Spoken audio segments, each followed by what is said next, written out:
Hello everyone, আশা করি সবাই খুব ভালো আছেন। উফ, তোমাদেরকে আমি আর অ্যানসার দিয়ে পারছি না, তাই ফাইনালি সবার সুবিধার্থে আমি আজকে একটা ভিডিও নিয়েই চলে এলাম। তোমরা এখনও অবধি আমাকে অনেকেই জিজ্ঞাসা করো, দিদি তোমার বিয়ের সমস্ত আউটফিট তুমি কোথা থেকে নিয়েছো। তো আজকে আমি তোমাদের সাথে শেয়ার করব আমার বিয়ের বেনারসিটা আমি কোথা থেকে নিয়েছি।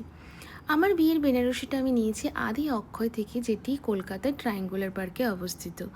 আমি যেহেতু একজন মেকআপ আর্টিস্ট, আমি কিন্তু বিভিন্ন ব্র্যান্ডের শাড়ি পরিয়ে থাকি। আমার কিন্তু বেস্ট কোয়ালিটি লেগেছে আদি অক্ষয়ের শাড়ি, বিকজ এনাদের কোয়ালিটি কিন্তু খুব ভালো।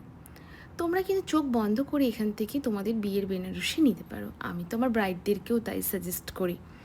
আর একটা বাঙালি মেয়েকে বিয়ের দিন কিন্তু রেড বেনারসিতেই সব থেকে বেশি ভালো লাগে, এবং অবশ্যই শাড়িটা কিন্তু হওয়া চাই সরু পাড় এবং ছোট বোটা। সেই মতো কিন্তু আমিও আমার বিয়ের বেনারসিটাই নিয়েছিলাম। আমার বিয়ের বেনারসিটা ছিল জারদোসি বেনারসি, যেটা তোমরা কিন্তু এখানে 35,000 স্টার্টিং রেঞ্জ থেকে পেয়ে যাবে। তবে এর থেকেও কিন্তু লো রেঞ্জের শাড়িও রয়েছে। তোমরা চোখ বন্ধ করে এখান থেকে শাড়ি নিতে পারো, আর বাকি ভিডিওগুলো নিয়ে আমি আসছি পরে।